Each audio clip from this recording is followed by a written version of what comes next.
Bonjour à tous. Donc on est heureux encore d'être ensemble pour méditer la parole de Dieu. Et comme on l'a chanté, j'espère que c'est une réalité pour chacun d'entre nous, sans crainte ni doute, je m'attends à toi. Est-ce que vous vous attendez au Seigneur? Il y a un psaume, alors je ne l'ai pas noté, mais je vais le lire, qui dit « Je lève mes yeux vers toi qui sièges dans les cieux. Voici comme les yeux des serviteurs sont fixés sur la main de leur maître et les yeux de la servante sur la main de leur maîtresse, ainsi nos yeux se tournent vers l'Éternel, notre Dieu. » Et je crois que c'est notre attitude, c'est que nos yeux se tournent vers la main de l'Éternel pour recevoir de lui. Je crois que c'est ça la foi. C'est s'attendre à recevoir ce que Dieu veut nous donner. Alors je vous invite à faire une première lecture dans le livre de l'Exode au chapitre 30, s'il vous plaît. Exode chapitre 30, et nous allons lire à partir du verset 22.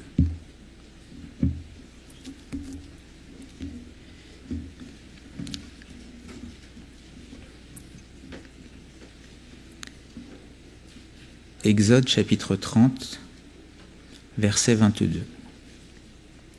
L'Éternel parla à Moïse et dit « Prends des meilleurs aromates, 500 cycles de myrrhe, de celles qui coulent d'elles-mêmes, la moitié, soit 250 cycles de cinnamome aromatique, 250 cycles de roseau aromatique, 500 cycles de cassis, selon le cycle du sanctuaire, et 1 hin d'huile d'olive. Tu feras avec cela une huile pour l'onction sainte, composition de parfum selon l'art du parfumeur. Ce sera l'huile pour l'onction sainte.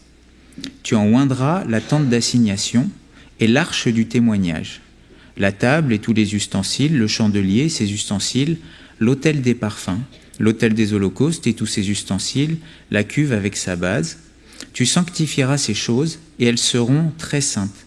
Tout ce qui les touchera sera sanctifié. Tu oindras Aaron et ses fils et tu les sanctifieras pour qu'ils soient à mon service dans le sacerdoce. Tu parleras aux enfants d'Israël et tu diras « Ce sera pour moi l'huile de l'onction sainte parmi vos descendants. On n'en répandra point sur le corps d'un homme et vous n'en ferez point de semblable dans les mêmes proportions. Elle est sainte et vous la regarderez comme sainte. Quiconque en composera une semblable ou en mettra sur un étranger sera retranché de son peuple. Amen. » Et une deuxième lecture dans le psaume 133, lecture que nous connaissons bien. Psaume 133, on va le lire en entier.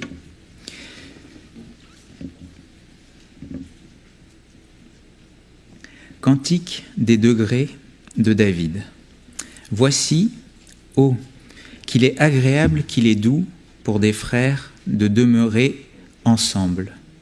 C'est comme l'huile précieuse qui est répandue sur la tête, descend sur la barbe d'Aaron, qui descend sur le bord de ses vêtements. C'est comme la rosée de l'Hermon qui descend sur les montagnes de Sion. C'est là que l'Éternel envoie la bénédiction, la vie pour l'éternité. Amen. Amen. Donc ce matin, nous allons parler de l'onction. Alors c'est un sujet qu'on n'aborde pas souvent, et c'est un sujet qui, quand il est abordé, des fois est très mal abordé. Juste pour regarder, je suis allé sur Internet et j'ai cherché c'est quoi l'onction. Ouh là là. Il y a plein de messages sur comment activer son onction, les 5 clés pour... enfin voilà, des choses un peu bizarres. Et c'est vrai que des fois, il y a tellement eu de dérives concernant ce sujet dans les églises qu'on a tendance à un peu éviter d'en parler. Mais ce qu'on va faire ce matin, c'est en parler à la lumière des Saintes Écritures. Parce que ce qui compte, c'est pas ce que certains pensent que l'onction est, c'est de voir ce que la Bible nous dit à son propos et voir ce que c'est et pour qui c'est. Voilà. Alors, c'est quoi l'onction? Est-ce que vous avez déjà entendu parler de l'onction? Est-ce que vous avez déjà entendu parler de quelqu'un qui disait « Ah, lui, il a l'onction, et lui, il ne l'a pas », etc. Mais c'est quoi l'onction? Alors on va regarder. Et c'est vrai que le mot onction, c'est pas un mot que on utilise couramment aujourd'hui dans notre société. À l'époque, quand Jésus ou les apôtres parlaient d'onction, tout le monde savait de quoi ils parlaient. Quand on disait le mot onction, tout le monde comprenait le sens. Mais aujourd'hui, parce qu'il y a du temps qui est passé, parce que le langage change un peu, parce que les habitudes changent un peu, il y a des mots qu'on n'utilise plus trop. Si je vous posais la question ce matin, alors qui, ce matin, s'est fait une onction? Alors, qui? C'est quoi l'onction? On va comprendre. En tout cas, c'est important de comprendre. Jésus dira à ses disciples, quand il a enseigné, « Avez-vous compris ces choses ?»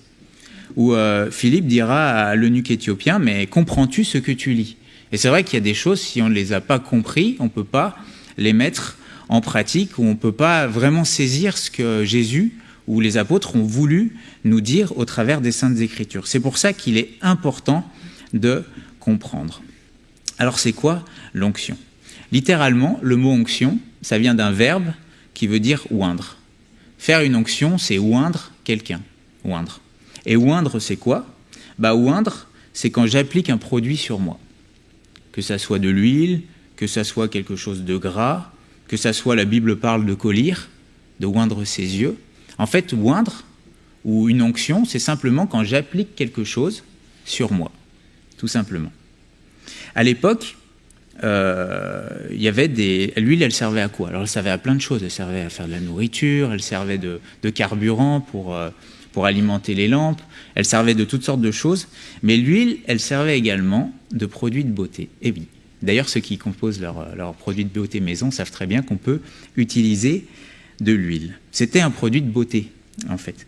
Et par exemple, dans le psaume 104, verset 15, il nous est parlé du vin qui réjouit le cœur de l'homme, et qui fait plus que l'huile resplendir son visage. Pourquoi c'est parlé de l'huile qui fait resplendir le visage? Parce qu'à l'époque, ils se mettaient de l'huile sur le visage et ça rendait plus beau. Ça faisait resplendir le visage. Mesdames, ce matin, peut-être que vous avez utilisé un produit pour que votre peau paraisse un peu plus belle. Ou messieurs, vous avez peut-être utilisé quelque chose que vous avez mis sur vous pour sentir bon. Voilà, un parfum. Vous vous êtes oint. À l'époque, on aurait utilisé le mot onction, c'est-à-dire appliquer quelque chose sur soi. Si vous avez mis un petit produit sur vous ce matin pour être plus joli ou pour sentir meilleur, c'est que vous avez fait une onction. C'est juste ça que ça représente. C'est quelque chose qui s'applique sur nous, sur notre vie. Et dans la Bible, il y avait un mot, c'est le mot qui a donné onction, alors en grec c'est aleipho, et ça veut dire oindre. Par exemple, dans Jean, au chapitre 12 et au verset 3, il est parlé de Marie qui, ayant pris une livre d'un parfum de narde pur de grand prix, oignit les pieds de Jésus. C'est-à-dire que Marie a pris du parfum et a oint les pieds de Jésus. C'est quoi? C'est tout simplement qu'elle a appliqué sur les pieds de Jésus du parfum pour qu'il puisse sentir bon. Ça, c'est ça que ça veut dire l'onction, tout simplement. C'est appliquer quelque chose, un produit, sur une personne. Bon. Mais dans la Bible, autant il est parlé d'une onction classique, c'est quand on applique un produit sur quelqu'un, autant il est parlé, et on l'a lu dans le livre de l'Exode, qu'il nous est parlé d'une onction qui était particulière, d'une onction qui était sainte.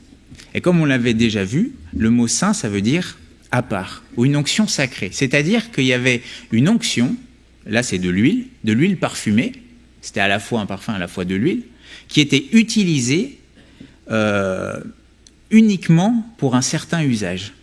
C'était pas une huile banale, c'était pas quelque chose que tout le monde pouvait utiliser. C'était de l'huile à part qui était réservée pour un usage précis. Et là, on a vu que c'était utilisé pour sanctifier, pour mettre à part à la fois tout ce qu'il y avait dans le temple en lui-même, le tabernacle à l'époque, et c'était aussi utilisé pour consacrer Aaron et ses fils au service dans le tabernacle.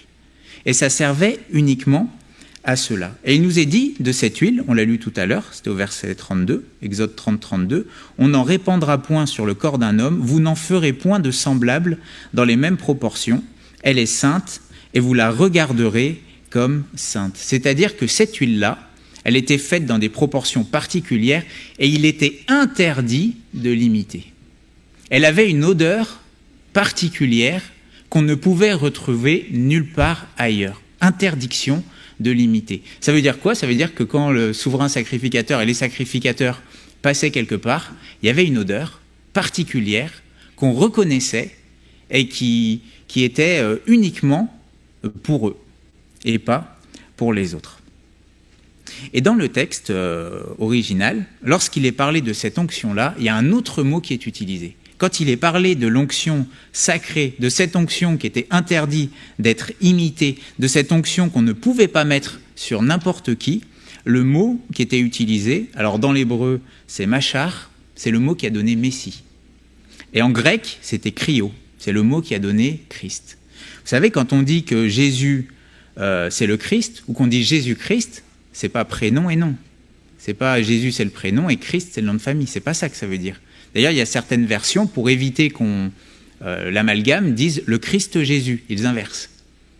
Lorsqu'on dit que Jésus c'est le Christ, ça veut dire quoi? Ça veut dire que Jésus, c'est celui qui a reçu l'onction sacrée. C'est ça dire que Jésus-Christ. Des fois, vous savez, on le prononce vite, on dit Jésus-Christ, mais en fait, on ne réalise pas que ce qu'on est en train de dire, c'est Jésus, toi qui as reçu l'onction sacrée. C'est ça, en fait, que l'on est en train de prononcer. D'où l'importance de comprendre les choses. Parce que des fois, on dit certaines choses sans comprendre en réalité ce que l'on est en train de dire.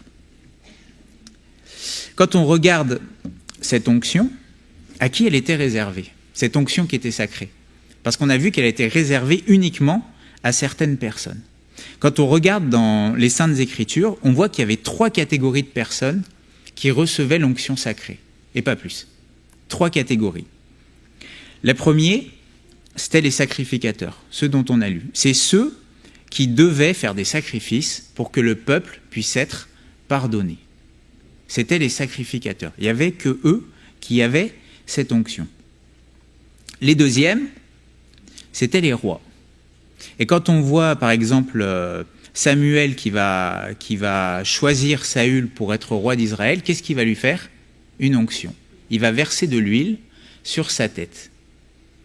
Quand Saül va être rejeté et que Samuel va aller chercher David, il va aller l'oindre aussi pour qu'il soit roi. Donc en fait, on voit que l'onction, c'était pas n'importe qui avait cette onction-là, c'était soit les sacrificateurs, soit les rois. Et puis la dernière catégorie de personnes qui avaient cette onction, c'était les prophètes. On voit par exemple le prophète Élie, quand il va aller chercher son successeur, il va oindre Élisée comme prophète à sa place. Donc on voit que c'était utilisé pour certaines catégories de personnes. Et il y a des choses qu'on remarque à chaque fois qui concernent l'onction. C'est déjà, elle était particulière, on n'avait pas le droit de l'imiter. La deuxième chose, c'est qu'on voit qu'à chaque fois que quelqu'un était oint, c'était Dieu qui en était à l'origine. C'est personne qui soignait lui-même de cette onction sacrée. C'était toujours sur un ordre de Dieu que la personne était ointe. Ça veut dire quoi?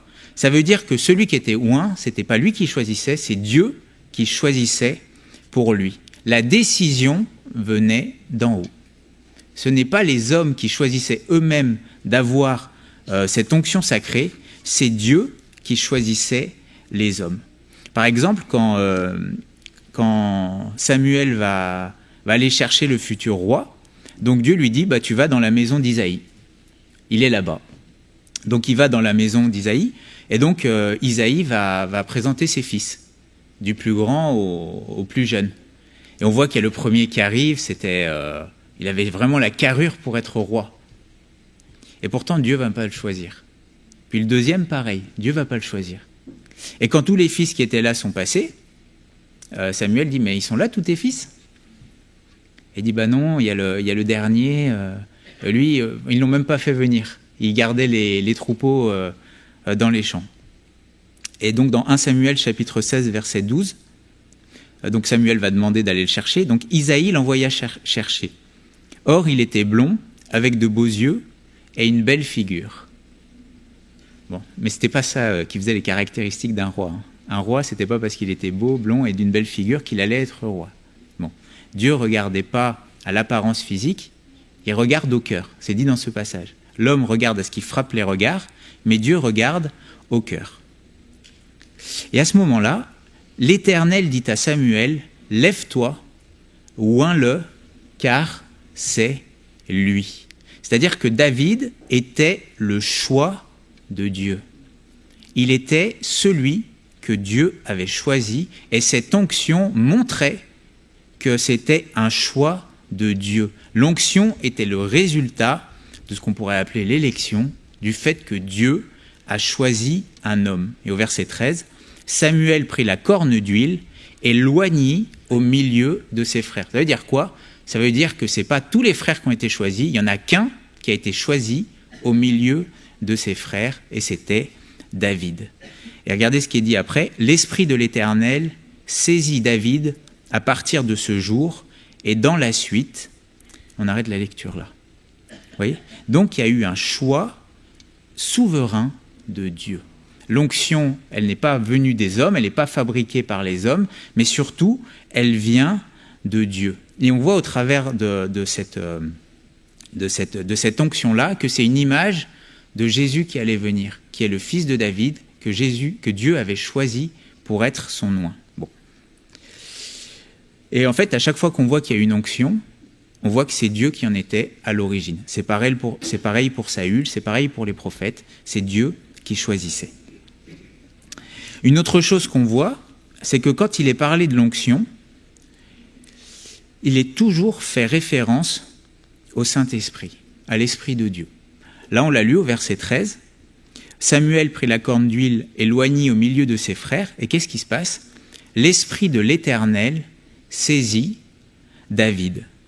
Donc on voit qu'il y a cette expression, l'Esprit de l'Éternel, donc le Saint-Esprit, va saisir David.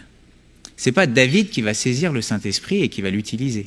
C'est le Saint-Esprit qui va saisir, qui va prendre David pour l'utiliser.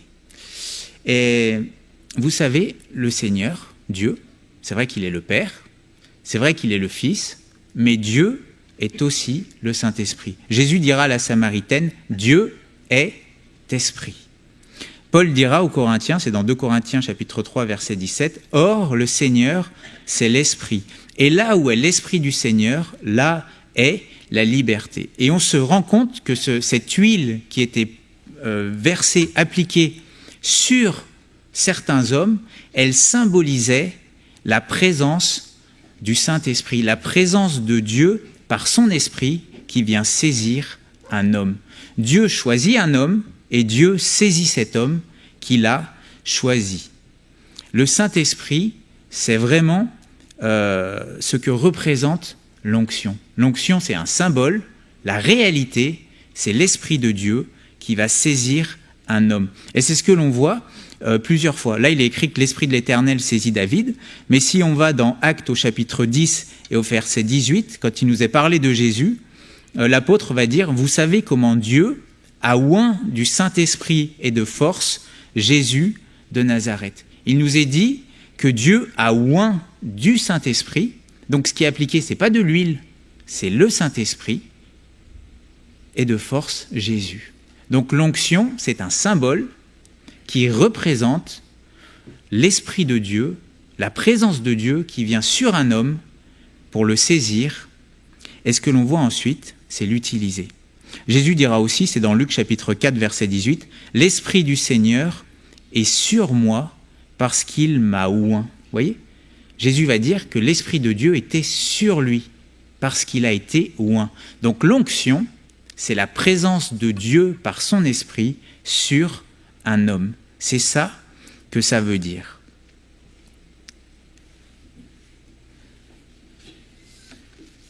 Donc on a vu que l'onction, elle vient de Dieu, que c'est un choix de Dieu, qu'elle est inimitable, que les hommes ne peuvent pas le faire, et pour cause. On ne peut pas imiter Dieu. Dieu, il est unique, et son œuvre, elle est inimitable. C'est lui qui agit. On voit que Dieu fait un choix. Il a choisi des hommes. Il a choisi Jésus. On voit donc que c'est un symbole du Saint-Esprit qui vient sur un homme. Et ce que l'on remarque aussi, c'est qu'à chaque fois qu'une personne a été ointe, c'est parce qu'elle avait une mission à accomplir. L'onction, ce n'était pas pour rien faire, entre guillemets. Quand l'Esprit venait saisir une personne, ce n'était pas pour juste la saisir et rien faire avec. quand l'Esprit venait saisir une personne, c'était pour agir. Quand Dieu choisissait un roi et qu'il le oignait, c'est-à-dire que l'Esprit de Dieu venait sur lui, c'était pour diriger son peuple dans la justice et notamment pour le délivrer quand il y en avait besoin. Quand Dieu mettait son onction sur des prophètes, c'était parce qu'il voulait les utiliser pour parler à son peuple. Et quand Dieu mettait son onction sur les sacrificateurs, c'est parce qu'ils avaient un devoir vis-à-vis du peuple, c'était d'apporter des sacrifices devant Dieu. Et on voit qu'à chaque fois que l'onction était donnée, c'était pour accomplir une mission. C'est parce que Dieu voulait faire quelque chose au travers de ces hommes. L'onction n'était pas la finalité. La finalité, c'était le service. Mais pour que le service se fasse pour Dieu, il fallait qu'il y ait l'onction. Lorsque Jésus a été oint, pourquoi est-ce qu'il a été oint ? Il a été oint pour une raison précise. C'était pour nous sauver et pour être notre Seigneur. Dans Luc au chapitre 4, au verset 17, si on peut le lire ensemble. Luc chapitre 4, verset 17. Donc Jésus va dans une synagogue. Au verset 17, il nous est dit « Et on lui remit le livre du prophète Ésaïe. L'ayant déroulé, il trouva l'endroit où il est écrit « L'Esprit du Seigneur est sur moi parce qu'il m'a oint. » D'accord ? Mais regardez la suite, ça ne s'arrête pas là. Donc l'Esprit du Seigneur est sur moi parce qu'il m'a oint pour annoncer une bonne nouvelle aux pauvres. Il m'a envoyé pour guérir ceux qui ont le cœur brisé, pour annoncer une bonne nouvelle aux pauvres. Il m'a envoyé pour guérir ceux qui ont le cœur brisé, pour proclamer aux captifs la délivrance et aux aveugles le recouvrement de la vue, pour renvoyer libres les opprimés, pour publier une année de grâce du Seigneur. Vous voyez, cette onction, elle avait un but, c'était cette mission qui venait de Dieu. Le Saint-Esprit était sur Jésus-Christ pour que Jésus-Christ puisse accomplir. Jésus-Christ était le choix de Dieu et il y avait le Saint-Esprit qui était sur lui pour qu'il accomplisse la mission qui était la sienne. Et peut-être que quelqu'un ce matin vient pour là où les premières fois. Sachez bien que celui qui a été choisi pour vous annoncer cette bonne nouvelle, pour guérir le cœur brisé, pour délivrer de tout ce qui peut triompher de vous, c'est Jésus-Christ. Et Jésus-Christ, c'est celui qui est allé à la croix. Peut-être que quelqu'un a besoin de paix, vous pouvez aller à Jésus-Christ. C'est lui qui a pris les châtiments sur lui pour que nous puissions être en paix. Peut-être que quelqu'un a besoin de pardon, et d'ailleurs c'est le besoin premier de l'homme, c'est d'être pardonné de ses péchés. Jésus-Christ, c'est celui qui est mort pour nos péchés sur la croix, afin que vous soyez pardonnés et réconciliés avec Dieu, afin que vous puissiez avoir une espérance, afin que vous puissiez être joyeux dans un monde qui s'enfonce dans le désespoir. La solution, la clé, c'est Jésus-Christ. C'est Jésus-Christ qui a été celui qui a été choisi de Dieu pour vous sauver. Il n'y a de salut en aucun autre, car il n'y a sous le ciel aucun autre nom par lequel nous puissions être sauvés. Et ce nom, c'est celui de Jésus. Le salut, c'est uniquement au travers du nom de Jésus. C'est Jésus-Christ. C'est celui qui a l'onction, qui a reçu la mission de nous sauver, et il l'a fait. Il l'a accompli en allant sur la croix. Lorsqu'on regarde quand Jésus a commencé son ministère, quand est-ce qu'il l'a commencé ? Environ à 30 ans. D'accord ? Mais comment est-ce qu'il a commencé son ministère ? À partir de quel moment il a commencé à aller vers le peuple pour le délivrer ?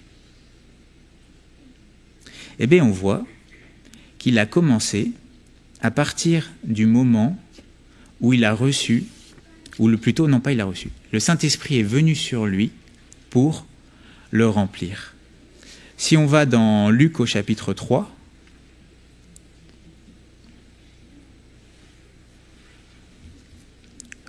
Luc au chapitre 3, voici ce qui nous est dit. Tout le peuple se faisant baptiser, Jésus fut aussi baptisé. Et pendant qu'il priait, le ciel s'ouvrit et le Saint-Esprit descendit sur lui sous une forme corporelle comme une colombe. et une voix fit entendre du ciel ces paroles, « Tu es mon fils bien-aimé, en toi j'ai mis toute mon affection. » Il y a certaines versions qui disent « Tu fais toute ma joie ». C'était le choix de Dieu. On voit vraiment qu'il y a même le Père qui fait entendre sa voix pour attester que son choix, c'est Jésus-Christ, et on voit le Saint-Esprit qui vient sur lui. Oui, Jésus, c'est le Christ, mais nulle part dans la Bible, on voit que de l'huile a été versée sur sa tête. Mais par contre, on voit le Saint-Esprit venir sur lui. Et il nous est dit, verset 23, Jésus avait environ 30 ans lorsqu'il commença son ministère. C'est-à-dire que ce qui a déclenché, ce qui a amené le service de Jésus pour Dieu et pour nous, c'est quand l'Esprit est venu sur lui. Et juste après, il nous est dit au chapitre 4 et au verset 1er, Luc 4, verset 1er, Jésus, rempli du Saint-Esprit, revint du Jourdain et il fut conduit par l'Esprit dans le désert. Donc on voit qu'il nous est dit que l'Esprit va venir sur Jésus et que Jésus va être rempli de l'Esprit. C'est comme ça que le service a commencé.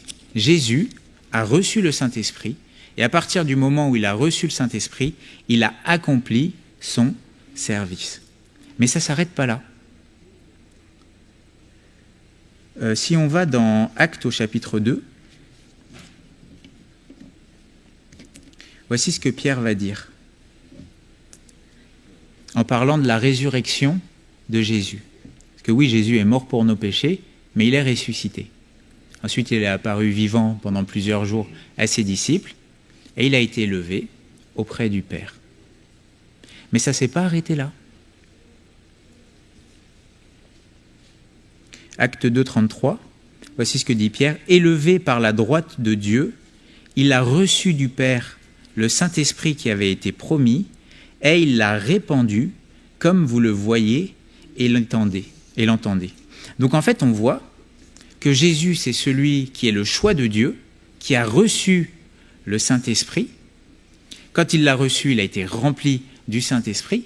Et on voit que le Saint-Esprit, qui était aussi une promesse de Dieu, va être répandu. Il nous est dit qu'il a reçu du Père le Saint-Esprit qui avait été promis, et il l'a répandu, comme vous le voyez et l'entendez. Donc on voit que Jésus a reçu cette onction, et qu'il la répand. D'accord ? Et qu'est-ce que l'on voit quand on regarde ce qui s'est passé pour l'Église dans Actes, dans le début du livre des Actes ? Qu'est-ce qui s'est passé ? Maintenant, on a parlé de Jésus, maintenant on va parler de nous. Bon. Est-ce que nous, en tant que chrétiens, on a une mission par rapport à que Dieu nous confie ? C'est quoi cette mission ?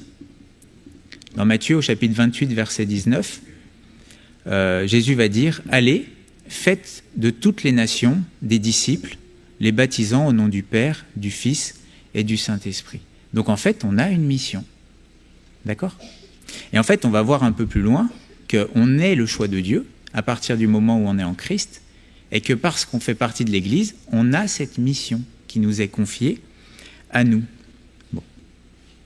Si on va dans Actes au chapitre 1er, on voit plusieurs choses qui se passent quand Jésus va, juste avant que Jésus va être enlevé. Actes chapitre 1er. Et on va lire à partir du verset 8.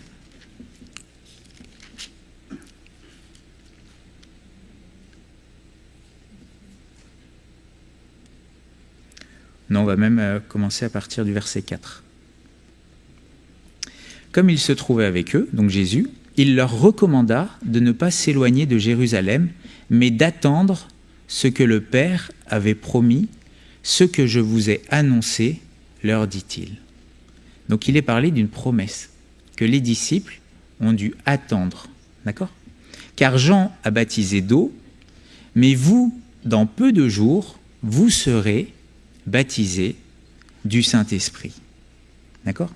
Un peu plus loin, verset 8, il leur dit « Mais vous recevrez une puissance, le Saint-Esprit survenant sur vous. » Ça, c'est l'onction. Le Saint-Esprit qui vient sur des personnes. D'accord ? Bon. « Et vous serez mes témoins à Jérusalem, dans toute la Judée, dans la Samarie et jusqu'aux extrémités de la terre. Donc Jésus parle d'une promesse que le Père il a faite, et cette promesse c'est quoi? C'est qu'ils seront baptisés dans l'Esprit, et quand il parle de ce baptême dans l'Esprit, il dit que c'est le Saint-Esprit qui vient sur les personnes. Qu'est-ce que l'on voit un peu plus loin, au chapitre 2? Le jour de la Pentecôte, donc verset 1er, le jour de la Pentecôte, ils étaient tous ensemble dans le même lieu. Tout à coup, il vint du ciel un bruit comme celui d'un vent impétueux. D'où ça vient? Du ciel. Ce n'est pas les disciples qui ont fabriqué ça à coup de musique ou avec de l'émotion. Ça venait d'en haut, du ciel. D'accord? Tout à coup, il vient du ciel. Un bruit comme celui d'un vent impétueux. Et il remplit toute la maison où ils étaient assis. Des langues semblables à des langues de feu leur apparurent, séparées les unes des autres, et se posèrent sur chacun d'eux. Et ils furent tous remplis du Saint-Esprit, et se mirent à parler en d'autres langues, selon que l'Esprit leur donnait de s'exprimer.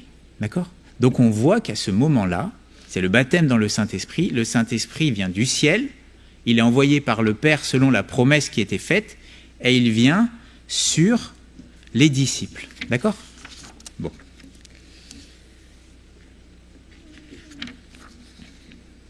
Si on va un peu plus loin, au verset 38,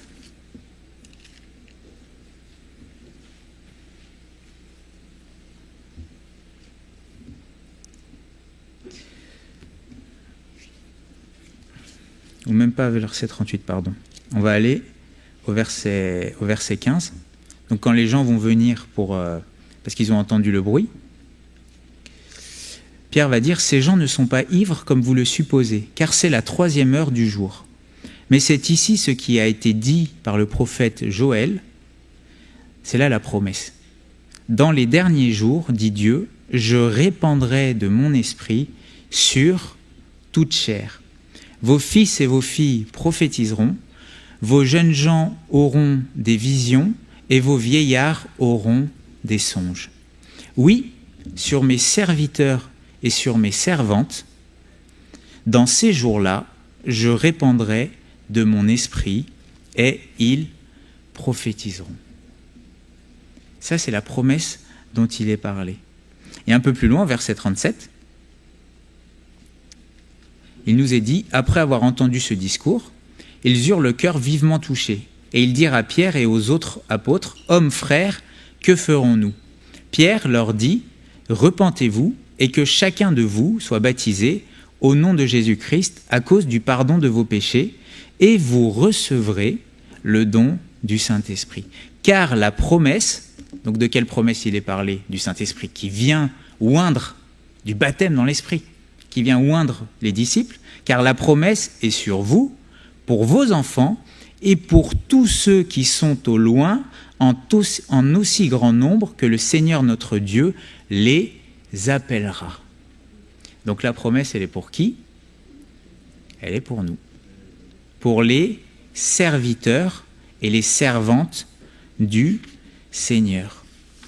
Et c'est dans ce discours que Pierre va dire, « Élevé à la droite de Dieu, il a reçu du Père le Saint-Esprit qui avait été promis, et il l'a répandu. » Vous savez, quand on est disciple, quand on est enfant de Dieu, qu'est-ce qui se passe?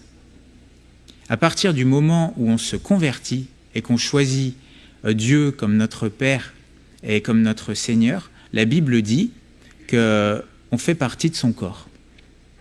Je ne sais pas si vous avez remarqué, il nous est dit dans le psaume 133 que l'huile, elle coule sur la tête. La tête, c'est le chef. Et ensuite, elle se répand sur le corps. Et là, il nous est dit que Jésus reçoit l'Esprit, il l'a reçu, et il l'a répandu. Ça veut dire que cette promesse de l'onction, elle est pour le corps de Christ. À partir du moment où on se convertit, à partir du moment où on est en Christ, c'est-à-dire qu'on est élu de Dieu, il y a une promesse pour chaque véritable disciple, pour chaque personne qui est née de nouveau. Cette promesse, c'est qu'il y a l'onction qui est donnée. C'est une promesse. Et on voit que Jésus l'a vécu et que les premiers disciples l'ont vécu.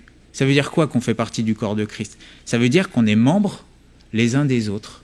On est tous sous la tête, qui est Christ, et on est tous membres les uns des autres. On est tous différents. Une main n'est pas comme un pied, ou comme un œil, ou comme un nez. D'accord ? On est tous différents. Et heureusement, si tout le monde ressemblait à l'un ou à l'autre, ce serait la catastrophe. Mais on est tous différents. On a tous des fonctions différentes. Ma main ne sert pas à ce que fait mon nez, ou vice-versa. Mais tous, on fait partie du corps, et tous les membres sont reliés à la tête. C'est de la tête, d'accord ? On est dans le corps. Et parce qu'on fait partie du corps, parce qu'on fait partie de Christ, celui qui a été choisi, on est choisi. Donc ça veut dire que j'ai une promesse quand je suis disciple. Alors certains vont dire, et certains disent que le baptême du Saint-Esprit, c'est la même chose que la nouvelle naissance. Non. Pourquoi ? Déjà parce que Jésus l'a vécu. Et Jésus n'avait pas besoin de naître de nouveau. Dire que Jésus est devenu le Fils de Dieu au moment de son baptême, c'est une hérésie. C'est pas vrai. Il était Fils de Dieu de toute éternité. Il a été, il est et il sera toujours. Il est Dieu. Et donc il a pas vécu une nouvelle naissance. Il n'avait pas besoin d'être pardonné de ses péchés, il n'avait pas besoin d'avoir un cœur nouveau. Et pourtant, il a vécu cette expérience où il a été rempli du Saint-Esprit. Et pourtant, bien qu'il soit le Fils de Dieu, il a vécu ce moment où le Saint-Esprit est venu sur lui pour qu'il commence son ministère. Donc le baptême de l'Esprit, ou le Saint-Esprit survenant sur quelqu'un, ce n'est pas la nouvelle naissance. Et puis on voit aussi que dans le livre des Actes, les mêmes personnes ont vécu plusieurs fois le fait d'être remplis du Saint-Esprit. Et ils ne sont pas nés de nouveau 2 fois, ou 3 fois. Donc c'est quelque chose qui est différent. Quand je nais de nouveau, je fais partie du corps de Christ. Mais quand je suis dans le corps de Christ, il y a quelque chose d'autre, il y a quelque chose que le Seigneur désire, il y a une promesse qui est faite pour moi, c'est qu'il y a cette onction qui coule de la tête sur le corps. C'est une promesse qui est pour moi. Et les ministères, ils servent à quoi ? Dans Éphésiens chapitre 5, en tout cas ceux qui apportent la parole, on est là pour le perfectionnement des saints. Perfectionnement, ça veut dire quoi ? C'est amener ce qui manque. Parce que le but du Seigneur, c'est à la fois de pardonner, qu'on fasse partie de son corps, qu'on ait une espérance, mais c'est aussi que cette onction soit sur nous. Pourquoi ? Pour accomplir le ministère qui est le nôtre. Vous savez que l'Église a son ministère. Vous avez tous une fonction, un rôle, des œuvres préparées à l'avance pour vous. Et pour bien l'accomplir, il y a besoin de l'onction. En résumé, je vais dire, il y a 3 choses quand on parle de l'onction. La première chose, c'est qu'on a un modèle en Jésus-Christ. Dieu qui s'est fait homme, et on voit que pour commencer son ministère, pour faire le service, il a eu besoin de l'onction. On a un modèle dans les premiers disciples. Pour commencer leur service, ils ont eu besoin de l'onction. Suis-je meilleur que Jésus ? Suis-je meilleur que les disciples ? Et il y a un modèle. Il nous est dit d'imiter ceux qui imitent le Christ. La deuxième chose, c'est qu'on a une promesse.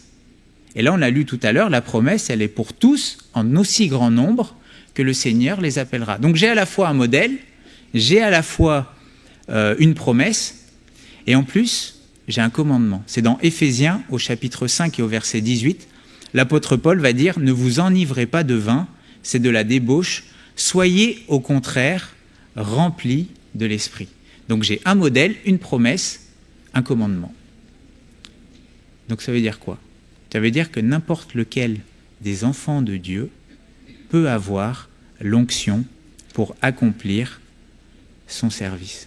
Et c'est vrai qu'on voit qu'à partir du moment où l'onction était descendue, la présence de Dieu descendait sur un homme, combien le service était efficace. Alors un service efficace, ça veut dire quoi ? Ça veut dire que tout le monde se convertit ? Non.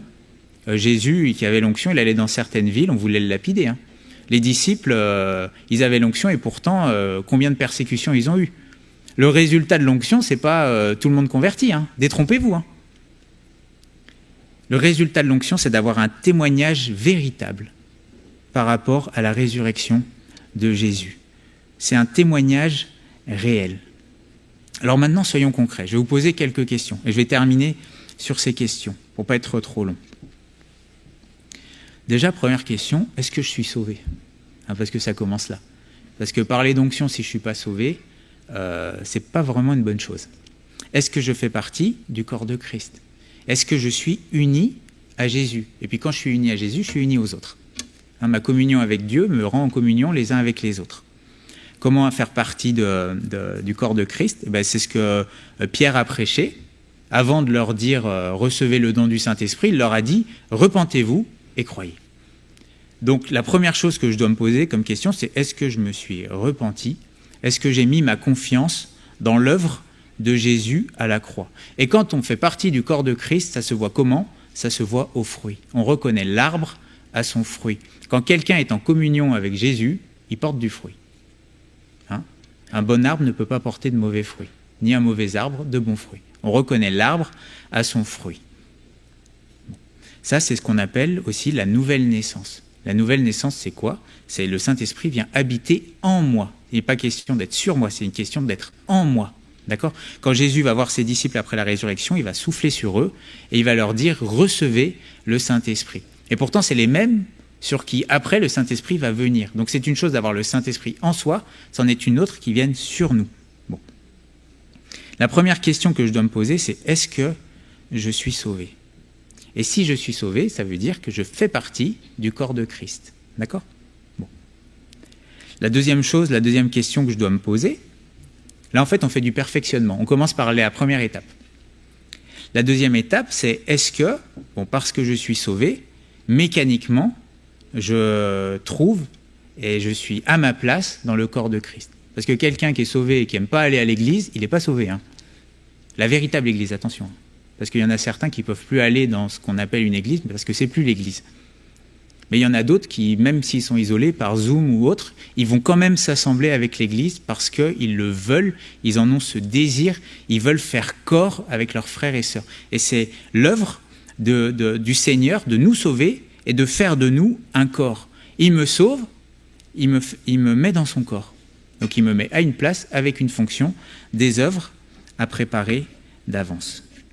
Des œuvres à accomplir et qui ont été préparées pour moi d'avance. La deuxième question que je dois me poser, c'est oui, je suis sauvé, oui, je fais partie du corps de Christ.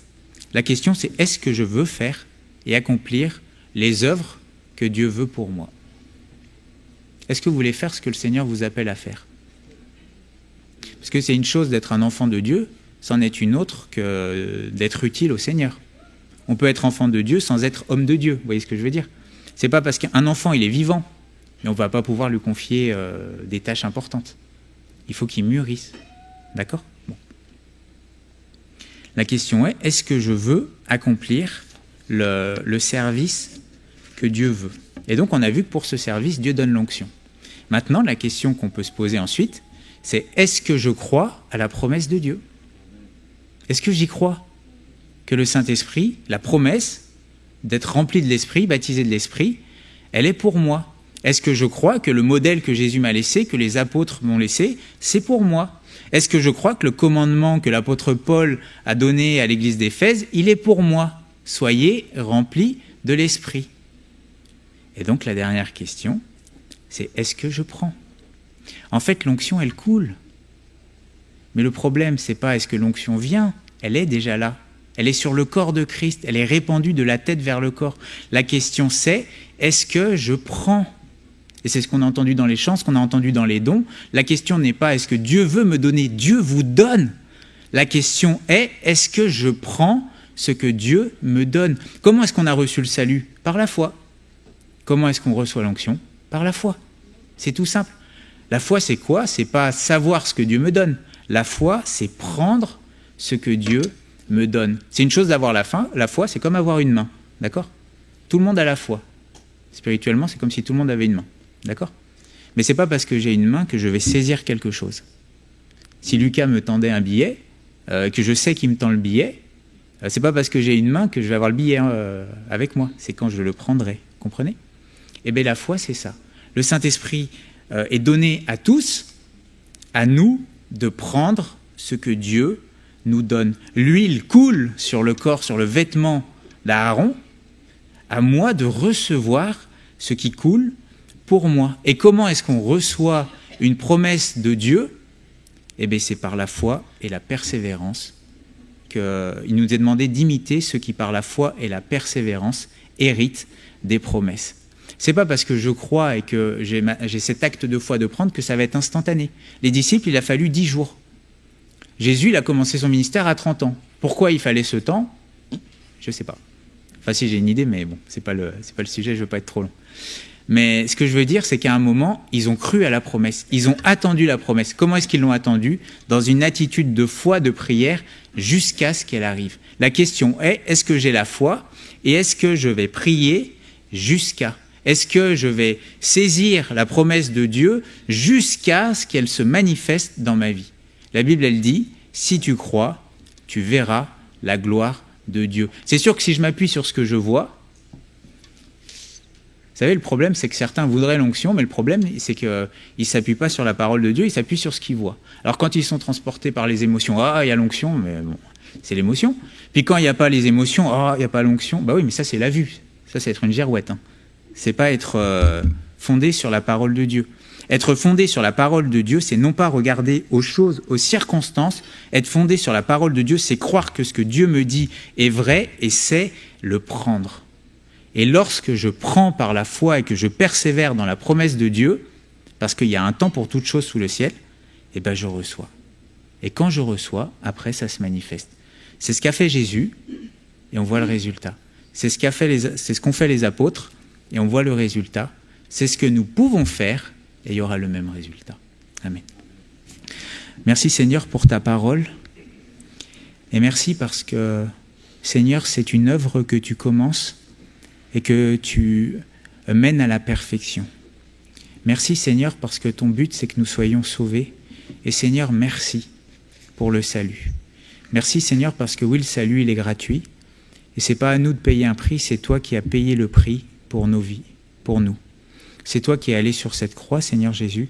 C'est toi qui as souffert. C'est toi qui as expiré pour nous, afin que nous puissions avoir la vie. Et pour cela, Seigneur, nous voulons te dire merci. Être enfant de Dieu, c'est une grâce, Seigneur. Nous avons une espérance, nous avons la paix, nous avons un héritage qui nous est réservé, nous avons une place, Seigneur. Nous avons, Seigneur, ce fruit de l'esprit déjà en nous. Et nous voulons te dire merci parce que déjà c'est merveilleux. Mais merci parce que tu nous donnes, Seigneur, également une promesse que nous pouvons être remplis, baptisés de ton esprit et que nous pouvons recevoir cette promesse à partir du moment où nous sommes en toi, en Christ. Seigneur, merci parce que l'huile, elle coule. Merci parce que tous ceux qui ont cru en cette promesse et qui l'ont attendue dans la prière par la foi, ils l'ont reçue. Et nous savons, Seigneur, que c'est ta parole qui est la vérité. Non pas ce que nous voyons, mais ce que tu dis. Aide-nous, Seigneur, à être des hommes de foi. Non pas des chrétiens sensuels, comme c'est écrit, qui sont guidés par leur sens, ballottés au gré des sentiments. Mais aide-nous à être enracinés dans ta parole. Aide-nous à être des hommes et des femmes qui prenons ce que tu nous as promis, qui savons fermer les yeux sur les circonstances ou sur ce que nous voyons ou ressentons, mais qui surtout ouvrent leurs yeux sur tes promesses et les saisissent par la foi. Merci Seigneur parce que tu nous as donné tout ce dont nous avions besoin pour accomplir le service que tu veux que nous fassions. Et Seigneur, merci parce que, Seigneur, nous réalisons que tout cela, ça vient de toi, Seigneur Jésus, et que pour que tu puisses nous le transmettre, il a fallu que tu passes par la croix. Alors merci Seigneur pour ton plan divin qui est merveilleux. Merci pour ton Église que tu oins, mais donne-nous Seigneur de recevoir et de saisir par la foi les promesses. Nous ne voulons pas être de ceux qui par incrédulité passent à côté de la promesse.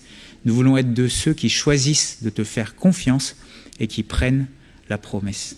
Que ton nom soit béni Seigneur. Amen.